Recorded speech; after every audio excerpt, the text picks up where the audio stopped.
It was meant to be a simple getaway. A chance to reconnect. That's what Jason whispered to me that morning. His voice soft like honey, convincing me his brothers, Mike and Chris, just wanted some family time on the open road. I hesitated. God, I should have listened to that nod in my gut. His brothers had always treated me like an intruder, their snide remarks slicing through the air like hidden knives. But Jason pleaded. We've been through hell lately.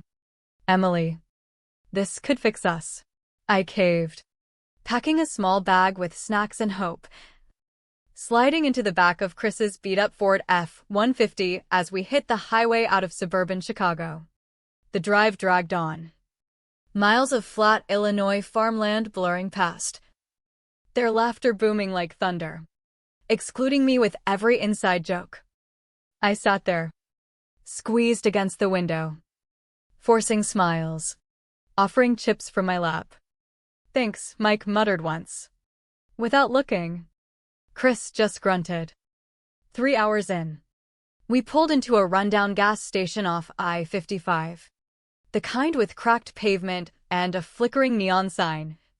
No other souls in sight except a grizzled attendant inside. Gotta stretch my legs, I said, stepping out, the hot asphalt burning through my sneakers. I headed inside for the restroom and a cold soda, my mind already weary from the tension. When I pushed open the door back out, the truck was gone. Vanished. My heart stuttered. I scanned the lot, thinking maybe they'd circled around for a laugh. Jason, I called, my voice thin against the wind. Silence. Then I spotted it, a crumpled receipt fluttering by the pump. Scrawled in Jason's handwriting, "You're on your own now." The world tilted. They hadn't just left, they'd planned it. Stripping me of my phone, wallet, everything in that bag. Betrayal hit like a freight train. Hot and suffocating. Ripping open old wounds I'd tried to ignore. But in that moment, standing alone under the merciless sun, something inside me hardened. No tears. No screams. Just a quiet resolve. They wanted me broken. Begging. I wouldn't give them the satisfaction. The attendant inside shrugged when I asked. They peeled out laughing. Said you'd figure it out. His words fueled the fire simmering in my chest. I had nothing, no money, no ID. Just the soda clutched in my trembling hand. The old Emily would have panicked. Hitched a ride back. Forgiven for the sake of peace. But years of their cruelty had eroded that woman. Jason's charm had faded long ago, replaced by cold indifference after he lost his construction job. He'd lean on Mike and Chris, their toxic brotherhood turning our home into a battlefield where I was always the enemy. Flashbacks flooded me as I stood there, Mike spiking my coffee with hot sauce at a family barbecue, Chris locking me out during a storm while they howled inside. Jason? He'd chuckle. Pat my shoulder. Lighten up. It's just fun. But it wasn't fun, it was control. Chipping away at my spirit until I doubted my own worth. I'd shrunk. Stopped fighting. Convinced myself endurance was love. Now, abandoned like roadkill. The pain twisted into something sharper, rage. Muffled but building. I turned from the station. Feet moving on instinct down the empty road. Dust kicking up with each step. The unknown ahead felt less terrifying than crawling back. Hours blurred under the baking sun. My throat parched. Legs screaming. Cars whizzed by, ignoring the disheveled woman trudging along the shoulder. Fear whispered, what if I collapsed? What if no one stopped? But deeper. A voice countered, you've survived worse in silence. Then, a rusty Chevy slowed. Pulling over. An older man. Mid-60s. Salt and pepper beard. Peered out. You all right? Miss? Look like you've seen better days. His eyes were kind. Like a grandfather's. No threat in them. I weighed the risk, stranger danger drilled into every American girl, but the sun was dipping. Shadows lengthening.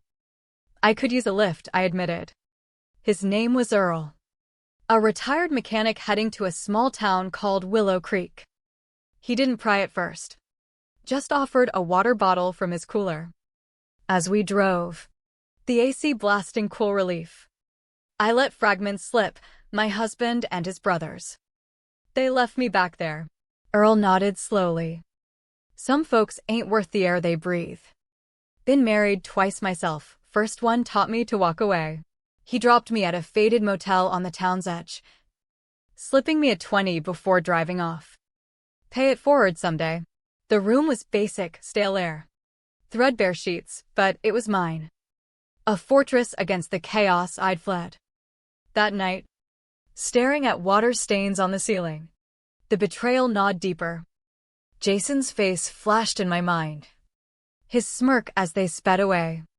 But I didn't call. Silence became my weapon. Morning came with a hollow ache in my chest.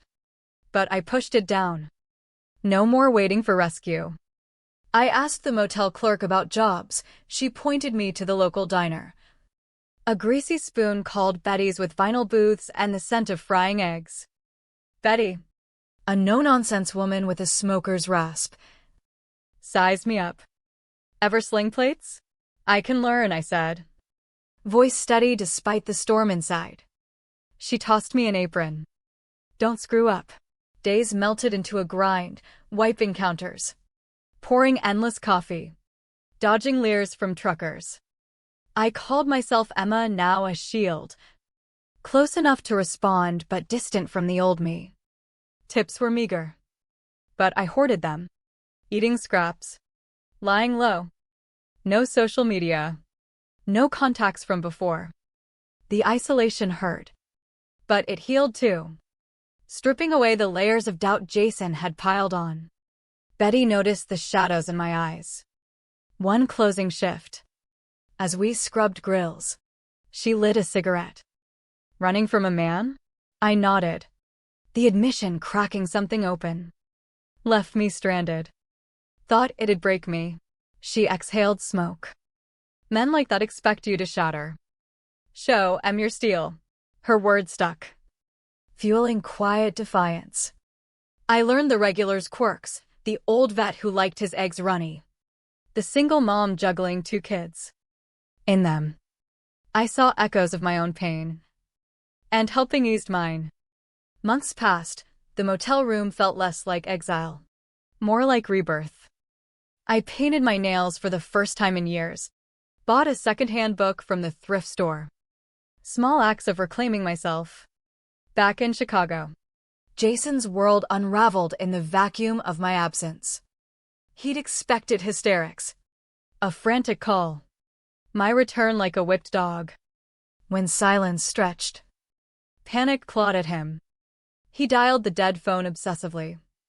Left voicemails pleading. Then raging. Emily, where the hell are you? This isn't funny. He drove back to the station. Grilled the attendant. Got nothing but a shrug. Friends whispered. The story leaked how he and his brothers ditched his wife like trash. His boss at the warehouse overheard. Fired him for the distraction. Can't have that kind of drama here. Mike and Chris distanced themselves. Their prank backfiring into social poison. Jason drank alone. Apartment decaying into chaos. Mirrors reflecting a man haunted by his own echoes. He filed a missing persons report. But the cop arched an eyebrow. You admit to abandoning her? Sounds voluntary.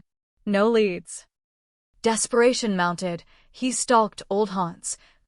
Begged my estranged cousin for clues. Nothing. The silence I wielded cut deeper than any scream. It stripped his control. Exposed his cruelty. Regret festered, turning him inward. A shell of the cocky man who'd laughed as they drove off. For years later, he'd become a ghost, chasing shadows of what he'd lost. In Willow Creek, I'd bloomed from the ashes. Betty made me manager. The diner thriving under our partnership, now Emma's Place. Sign gleaming fresh. I rented a cozy apartment above the hardware store. Filled it with thrifted treasures, a velvet armchair, herbs on the sill. Volunteers at the women's shelter became my calling. Guiding others through the darkness I'd escaped. You don't owe them your pain, I'd tell them. Voice firm from hard-won wisdom. One girl, Sarah, reminded me of my younger self, bruised spirit. Fierce eyes. How'd you get so strong, she asked. By choosing silence over surrender, I replied. The truth a balm. Life flowed steady. Drama replaced by quiet joys, sunrises over coffee. Laughter with Betty. The town's embrace. Until one rainy afternoon, the diner bell chimed. I looked up from stacking menus. There he stood, Jason. Gaunt. Eyes bloodshot. Rain dripping from his coat. Recognition hit like lightning. Tension coiling tight.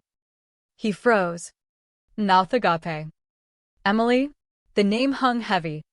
A relic from a buried past. Betty glanced from the kitchen, ready to intervene. But I waved her off. This was mine to end. He approached the counter, voice trembling. I've searched everywhere. Please, just talk.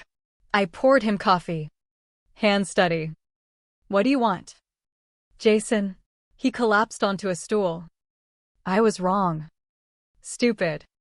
Mike and Chris, they pushed it. But I let them. I lost everything without you. His eyes begged for absolution. But the old wounds pulsed, betrayal scar tissue. You didn't lose me, I said softly. Voice laced with steel. You threw me away. He winced. Tears welling. I miss us. Give me a chance to fix it. The air thickened. Emotions damming up. Then. Release. There's no us. You taught me that at the gas station. He reached for my hand. I pulled back. Go. And don't come back. He lingered, sipping the coffee like poison. Then left a tip and shuffled out. Shoulders bowed under the weight of his choices. The door shut, rain pattered on. Betty emerged. You good? I nodded. A weight lifting. Finally free. That night, in my apartment's warm glow, peace settled deep. Jason's world had crumbled in my silence. The ultimate revenge, not vengeance with fire, but with absence, letting his guilt devour him. I'd paid the price in pain, but emerged whole. While he wandered lost, the road ahead was mine alone. And for the first time, it shone bright.